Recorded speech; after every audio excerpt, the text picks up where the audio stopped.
Well, the music of the Mamas and the Papas is firmly embedded in our memories. It really is. If you grew up in the 1960s or perhaps even the decade before, the Mamas and the Papas were a big part of our growing up in the 1960s. It's now 40 years since Mamas and the Papas' Cass Elliot passed away. And four of Australia's hottest musical talents have gotten together. They've joined forces to bring to the stage California Dreaming, the music of the Mamas and the Papas. And it's to be staged at the Drum Theatre in Dandenong for one night, the 19th of August. One of the stars is currently in Perth, and she's starring in Georgia Girl. You might have seen that one too. Alana Tranter, I'm talking about, is one of the original cast members, and she joins me on the line right now. Alana, nice to have you with us. Thank you. Thanks for having me. Nice that you could get out of bed so early for us after a show last night. I know it's a 2 hours difference over there in Perth, and when you're on stage like that, it's a huge call. So thank you very, very much. We do appreciate it. No, you're so welcome. Great music from the Mamas and the Papas. What got you interested in this first up? Yeah, definitely. I mean, the music, and to be honest, I'd seen a production of Flower Children that Marg, our producer, had been involved with, which was the story of the Mamas and the Papas. And I just fell in love with it, and I just wanted to be a part of it in any way I could. So when I heard they were doing this, I just had to audition. The audition went well, you got into it, and you sing the part of Michelle Phillips. Correct, yes. What impression have you got of the Mamas and the Papas then? Because you would have been, well, you weren't even born in those days. I know your date of birth, but I'm not going to give that out. But you weren't born back in the 60s. You're only a youngster compared to us. What sort of feel do you have for the Mamas and the Papas, and what impression have they left on you? Well, I mean, I didn't really know much about them at all until, I saw the show, the original show, and then sort of once I got into this, you learn a lot more. I mean, I think it's fascinating how much they did in such a short amount of time. They were only together for 3 years. That's right. So, it's, and, the amount of drama that sort of went on between the group, is, really interesting. And just the music and the way that, a band that's together for 3 years can have such a profound impact so many years later. Alana, do we see that story on stage with you throughout these wonderful songs you'll be performing? Do you take us on that journey of their life? Yeah, we do. I mean, we're sort of representing the characters, and it is more of a concert style show. But we definitely tell their story, and you hear all the sort of nitty gritty details that you might not know, and I think it's really interesting for audiences because, you might know some things about them, but you'll definitely find out interesting facts that you didn't know about. And, we definitely do cover, a lot of that. I think it's wonderful when you go back in the background of the artists that you're performing, and we can get to know as an audience the music and the personalities more deeply. Exactly, yes, correct. Yeah, it's lovely. You're one of the original cast. I think you are the original cast member, aren't you? There is, there's three of us, and then we have one new performer this time around, One new one, okay. Now, who's that? Who are we talking about? Evan Lever, his name is. Evan Lever, all right. And Evan plays? He's doing John. He's doing John. Phillips. Okay, yes. So your partner? Correct, yes. For a while. Well, that's the sort of husband and wife, I think, John and Michelle Phillips, wasn't it? So who's doing Mama Cass? Tell me about Mama Cass. So that's Michelle Brazier. She was originally sort of like what we would call an understudy swing. So she would go on if one of us was off, and now she's taking over the role, of Mama Cass. Oh, that's exciting, isn't it? Yeah, have you ever performed at the Drum Theatre before?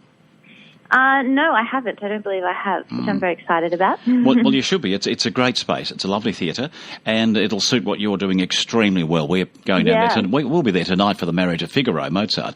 And the variety of shows you get there is just absolutely wonderful. The acoustics are beautiful. You'll be really, I think, very, very pleased with the venue. It's great. How did you get involved in this thing of singing and dancing and acting? What got you involved? What got me involved? I mean, for me, it's a bit cliche, but my mother took me to see a production of Annie when I was sort of about 11, I think.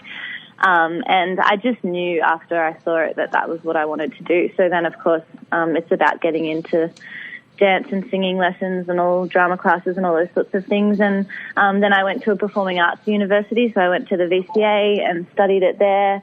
And then, sort of goes on from there. You get an agent and you start auditioning, and And you've hope gone. for the best. Yeah, well, that's right. Have you been out of work long, or you've been pretty lucky in your job?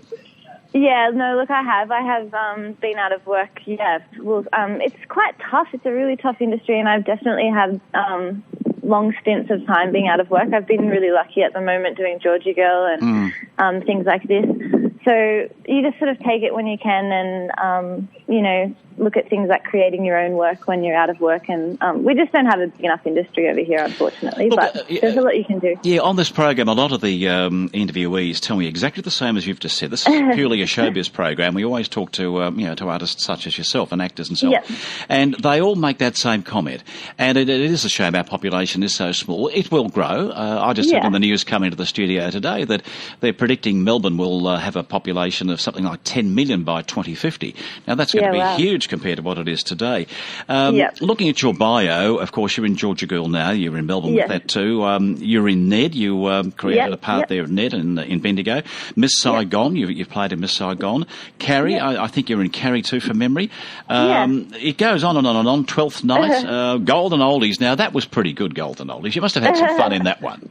Yeah, that was wonderful. Yeah. It's lovely. And I mean, that's the great thing about, the aim is to be in a big show, but if you're not, you sort of get to collect all these other sort of smaller credits, which I think are just as great and, as an actor, are just as fulfilling. So, it has its pros and cons, really. When you keep yourself out there before others and people are going to see you and know you're still available and you'll get that call. Yeah, exactly. Yeah, fingers crossed. And for the VCA, I see back in 2011, probably when you were studying, but you were doing Hair and West Side Story and Dream Song. So you've had a lot of variety in the way of shows. Yes, I've been very lucky in that regard, yes. Yeah, you were saying Mum took you along to see Annie. That was probably at Her Majesty's Theatre in Melbourne, I think that was, wasn't it? Well, actually, I grew up in Newcastle, so, it would have been in Sydney, I guess. You saw it in Sydney, yeah. Yeah. Okay. So, Well, what part of Newcastle did you grow up in? Well, actually, I grew up in a town called Thornton, which is sort of near Maitland, if you know that at all. I do. I used to live in Newcastle myself, Oh, great, Yeah, so that's where Mayfield, I grew up, Mayfield, so on the way through. Yeah. It's a beaut spot, and now that it's all cleaned up and there's no coal up there these days, I suppose it's a great place to go and live. We were up there about 2 years ago having a look around again. It was lovely. Yeah, it's a beautiful city. I mean, I'd live there still if I could, but you just can't work from there. No, of course not. No, of course. How do you find your role in Georgia Girl? Enjoying it? I love it. It's been, incredible. It's sort of, it's a similar vibe with the sort of folky style music and, they had an interesting career as well because they were only together, the Seekers that we were talking about, they were only together for 4 years. Yes. And they did all of their stuff in 4 years as well. So, it's just such a great cast, such a great show, and to have sort of something a bit longer running has been really wonderful. I absolutely love it. All right, now let's just give out the dates here because you're coming down to the Drum Theatre, and I'm just trying to find my dates here. It's in August, isn't it? Yeah, the 19th of August, I believe. August the 19th, that's right. It's one night only. It's the Friday night, remember, the 19th. Yes. And it's at 7:30, and tickets are only $43. One of the great things about seeing shows like this out in the suburbs is you're not paying the full price that you normally would at a venue in Melbourne. Yeah, exactly right. And we get the same sort of show. It's going to be wonderful to meet you. I do wish you and the cast well for that at the Drum Theatre. So and all the best for the continuance of Georgia Girl. When does it wrap up for you? In about 2.5 weeks, actually, yeah. And it's all over? Yes, all done. Yeah. So, we've been running since about November last year. So it's been a wonderful season, hasn't it? And everyone talks about it. Everyone has absolutely loved it. And, of course, the music of the Seekers is just so good. A little bit like, as you said before, music of the Mamas and the Papas. So we look forward to hearing that all over again too. Alana, lovely to talk to you. Take care, and we'll see you on the night. Thank you. Okay, bye-bye to you.